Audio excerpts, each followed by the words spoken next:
আমি বাহিরের খাবারের চেয়ে ঘরের খাবারটাই বেশি পছন্দ করি। তো আজকে আমি বাসায় বিকালের জন্য বানিয়েছি চিকেন শর্মা। চলুন আপনাদের সাথে রেসিপিটা শেয়ার করি। এখানে আমি হলুদের গুঁড়ি, মরিচের গুঁড়ি, ধনিয়া গুঁড়ি, জিরা গুঁড়ি, গরম মশলার গুঁড়ি, লবণ, সরিষার তেল, লেবুর রস এবং টমেটো সস দিয়ে খুব সুন্দর করে একটি পেস্ট তৈরি করে নিব। এরপর আমি এর সাথে অ্যাড করে নিব গোলমরিচের গুঁড়ি। সবগুলো উপকরণ দিয়ে খুব সুন্দর করে একটি পেস্ট তৈরি করে নিব। এরপরে আমি এখানে বোনলেস চিকেনটা খুব সুন্দর করে মশলার সাথে মিশিয়ে নিব। মেশানো হয়ে গেলে আমি 30 মিনিটের জন্য এটা রেখে দিব। এরপরে আমি মায়োনিজ তৈরি করার জন্য প্যানে একটি ডিম ভেজে নিব। ডিমটা আমি বেশি কড়া আঁচে ভাজবো না, খুব সামান্য পরিমাণে তেলে এটাকে খুব তাড়াতাড়ি ভেজে উঠিয়ে নিতে হবে। বেশি ভাজা হলে এটা শক্ত হয়ে যাবে। তো এখানে আমাদের ডিমটা নরম অবস্থায় রাখতে হবে।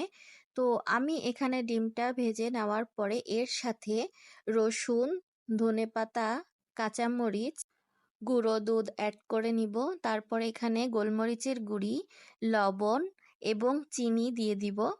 এর সাথে আমি আরও অ্যাড করব টমেটো সস এবং মেয়োনিজ তৈরি করতে গেলে অবশ্যই সয়াবিন তেলের প্রয়োজন হয়। এখানে আমি আমার পরিমাণ মতো সয়াবিন তেল অ্যাড করে নিয়ে এটাকে খুব সুন্দর করে ব্লেন্ড করে নিয়ে আসব। এরপরে আমি চিকেনটাকে খুব সুন্দর করে উল্টে পাল্টে ভেজে নিব। এখানে কম আঁচে ভাজতে হবে, কারণ চিকেনটা সিদ্ধ হওয়ারও একটা ব্যাপার আছে। তো আমার যখন চিকেনটা ভাজা হয়ে যাবে, আমি এখানে চিকেনগুলোকে খুব সুন্দর করে কুচি কুচি করে কেটে নিব। আমার চিকেনটা কাটা হয়ে গেলে আমি একটি বাটিতে সুন্দর করে চিকেনগুলো নিব। এর সাথে আমি শসা কুচি এবং বানিয়ে রাখা মেয়োনিজ দিয়ে আমি খুব সুন্দর করে একটি মিক্স তৈরি করে নিব। তো আমার এটা তৈরি হয়ে গেলে আমি একটি সাইডে রেখে দিব। এরপরে আমি একটি আটার ডো করে নিব। এখানে আমার ডোটা খুব সুন্দর সফটভাবে নিতে হবে, বেশি শক্তও না বেশি নরমও না। তো আমি এখানে পরিমাণ মতো সাইজ করে কিছু রুটি বানিয়ে নিব। আর এই রুটিটা অবশ্যই পাতলা করে বেলতে হবে, মোটা হলে খেতে ভালো লাগবে না। তো আমার এখানে বেলা হয়ে গেলে আমি খুব কম আঁচে এটাকে উল্টে পাল্টে ভেজে নেব।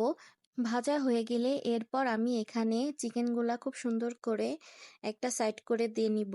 এরপরে এর উপর থেকে দিয়ে নিব পাতাকপি কুচি, ক্যাপসিকাম কুচি। এখানে আমি 2 প্রকারের ক্যাপসিকাম নিয়েছি, গাজর কুচি এবং পেঁয়াজ কুচি দিয়ে নিব।